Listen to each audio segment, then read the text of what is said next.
Bring in internal medicine and viral specialist Dr. Jorge Rodriguez to talk about this. Okay, first, let's kind of go through. I thought if we could touch upon this, just sort of in what would be normally the perfunctory small talk that one might have at the top of something like this. Dr. Gupta was talking to Dr. Fauci about how things have been going, and we learned a little more about death threats that Dr. Fauci has gotten and that his grown children have been harassed. What did you think about that? I think it's sad and it's unfortunate, but it's the heated political atmosphere that's going on. I haven't gotten death threats, but I have been told I have gotten emails saying that blood is in my hands because I have not advocated hydroxychloroquine. So that is unfortunately the politicization of this pandemic that is not only potentially harmful, because there are a lot of people out there that may take that next crazy step and hopefully not do any harm, but I think that's part of the greater problem, Brianna.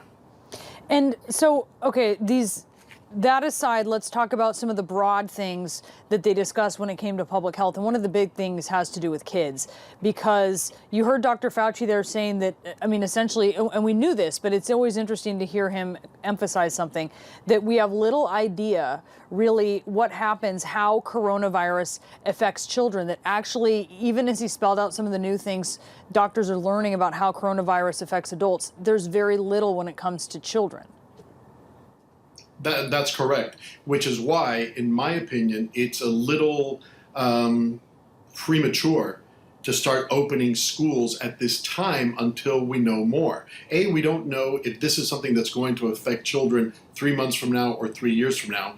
B, we don't know if children are going to be a very strong vector, in other words, a cause of spread of the disease. So until that is known, it just makes sense to me that we should pull back, and put the brakes on a little bit before we expose not just children, but teenagers to this, and indeed the greater public. So we don't know, and it's something that we need to accept, that this is a new virus to humans, and a lot, if not most of the stuff, we just don't know.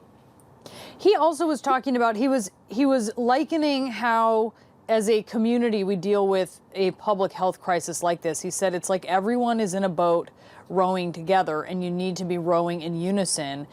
He was essentially saying that we're only as good as our weakest link. I mean, we see this, right, when folks refuse to wear masks, how they increase the susceptibility of catching the coronavirus for people who even themselves are wearing masks. But what did you think about him saying that, and how he stressed that the atmosphere we're in right now isn't really conducive to an effective public health approach here?